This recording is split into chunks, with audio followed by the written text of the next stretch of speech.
အားလုံးပဲမင်္ဂလာပါအခုဆိုရင်တော့ကျွန်တော်ရန်ကုန်ကနေပြီးတော့ရှမ်းပြည်နယ်မြောက်ပိုင်းတန်ယန်းမြို့ကိုသွားလည်မှာဖြစ်ပါတယ်အရင်တော့ကလည်းဒီခီးစဉ်ကိုကျွန်တော်ညီနဲ့ကိုယ်တိုင်ကားမောင်းပြီးတော့သွားခဲ့ပူပါတယ်အဲ့တုန်းကတော့ကျွန်တော်သွားခဲ့တဲ့လမ်းကရန်ကုန်ကနေပြီးတော့မန္တလေးပြင်ဦးလွင်နောင်ချိုဂုတ်ထိပ်ကိုဖြတ်ပြီးတော့ကျွန်တော်တို့လာရှိုးကိုသွားတဲ့လမ်းတိုင်းသွားတာဖြစ်ပါတယ်အဲ့တုန်းကတော့လာရှိုးဘက်ကသွားတာပါအခုဒီတစ်ခေါက်ကတော့ကျွန်တော်ရန်ကုန်ကနေပြီးတော့တောင်ကြီး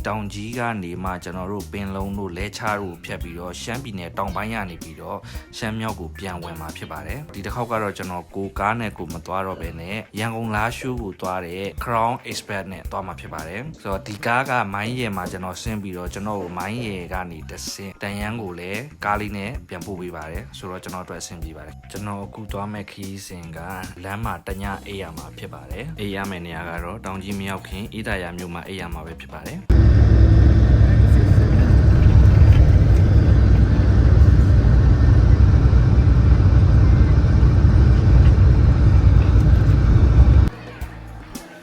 ဆိုရင်တော့ကျွန်တော်အောင်ပန်းကိုရောက်ပါပြီအခုကျွန်တော်တို့ cherry စားတောက်ဆိုင်မှာကားခဏနားမှာဖြစ်ပါတယ်ကားကတော့ရသလောက်ဆက်မောင်းမယ်လို့သိရပါတယ်ခင်ဗျာတနေ့လုံးစီးလာရတာဖြစ်တဲ့အတွက်ကျွန်တော်ဒီ cherry စားတောက်ဆိုင်မှာညစာစားရင်းနဲ့ခဏနားမှာပဲဖြစ်ပါတယ်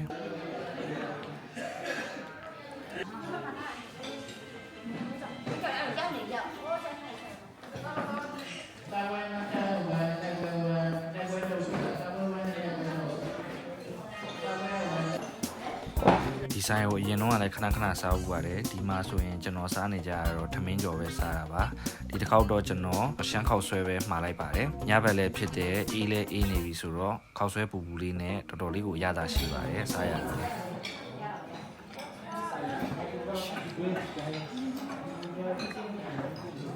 အခုဆိုရင်တော့ကျွန်တော်ဟိုပုံးမျိုးကိုကြော်လာပြီးတော့တောင်တက်လန်းနေစတက်နေပါပြီညကကျွန်တော်တို့ကားကအောင်ပန်းကနေဆက်မောင်းလာပြီးတော့အေးတာရစစ်စေးဂိတ်မှာအေးရပါတယ်ဆိုတော့ကျွန်တော်စစ်စေးဂိတ်မှာအေးရတာဖြစ်တဲ့အတွက်ဗီဒီယိုရိုက်မထားတော့ပါဘူးအခုမနက်4နာရီမှာစစ်စေးဂိတ်ကဖွင့်ပြီးတာနဲ့ကျွန်တော်တို့စောစောထွက်လာပြီးတော့အခုဆိုရင်ကျွန်တော်တို့ဟိုပုံးကိုကြော်လာပြီးတောင်တက်လန်းနေစတက်နေပါပြီခင်ဗျာ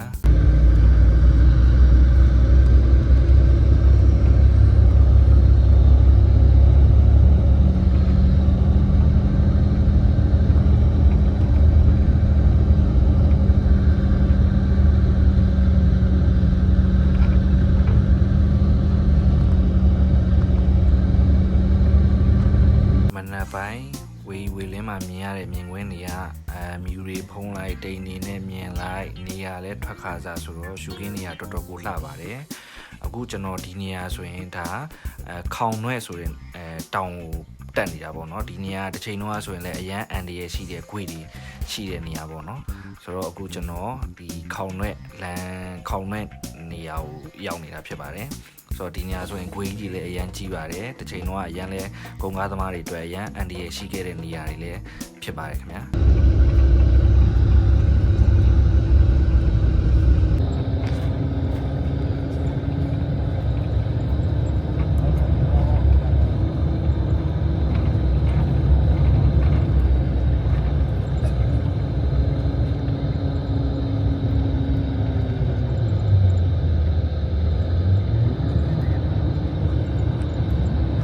ဆိုရင်တော့လွိုင်းလင်မျိုးတွေကိုကျွန်တော်တို့ကားစပြီးတော့ဝင်လာတာပဲဖြစ်ပါတယ်ဒီလွိုင်းလင်မျိုးလေးကလည်းတော်တော်ကိုစီကားတဲ့မျိုးလေးဖြစ်ပါတယ်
လဲချမျိုးကိုရောက်ရှိပါပြီ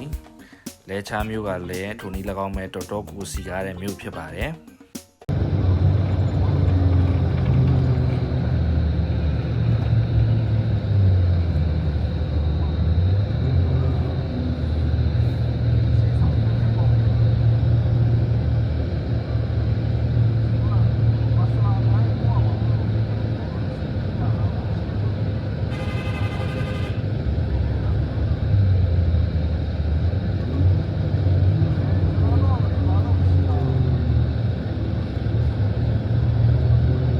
ဒါကတော့ပင်လုံမျိုးပါ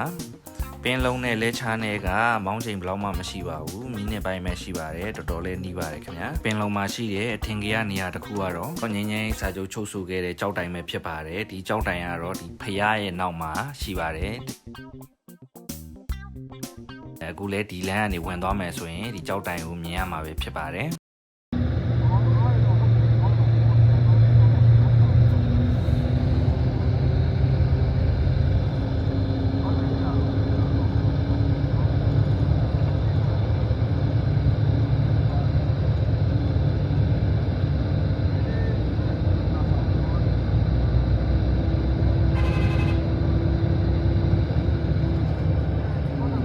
အခုမြင်နေရတဲ့နေရာကတော့ပင်လုံတက္ကသိုလ်ပဲဖြစ်ပါတယ်အခုမြင်နေရတဲ့လမ်းကတော့ကျွန်တော်တို့လာခဲ့တဲ့လမ်းဖြစ်ပြီးတော့အခုကျွန်တော်တို့ထမင်းစားခဏနားမှာဖြစ်ပါတယ်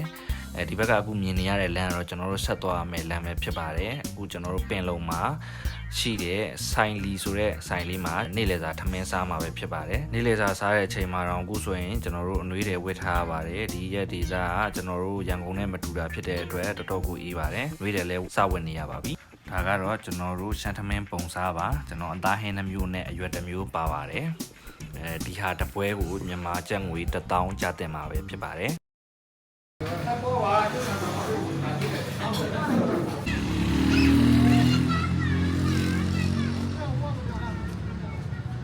ကျွန်တော်မိုင်းရဲ့မြို့ကိုရောက်ပါပြီအခုဒါကတော့မိုင်းရဲ့မြို့မှာရှိတဲ့ Crown Car Gate မှာပါဒီကားလေးတွေနဲ့ကျွန်တော်ဆက်ပြီးတော့တန်ရန်မြို့ကိုဆက်သွားရမှာပဲဖြစ်ပါတယ်အခုဒါကတော့မိုင်းရဲ့တန်ရန်သွားနေတဲ့လမ်းပဲဖြစ်ပါတယ်ရာသီဥတုကတော့မြင်တဲ့အတိုင်းပါပဲ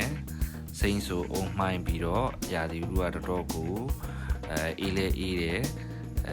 နေလို့လည်းကောင်းတဲ့ဒေသဖြစ်ပါတယ်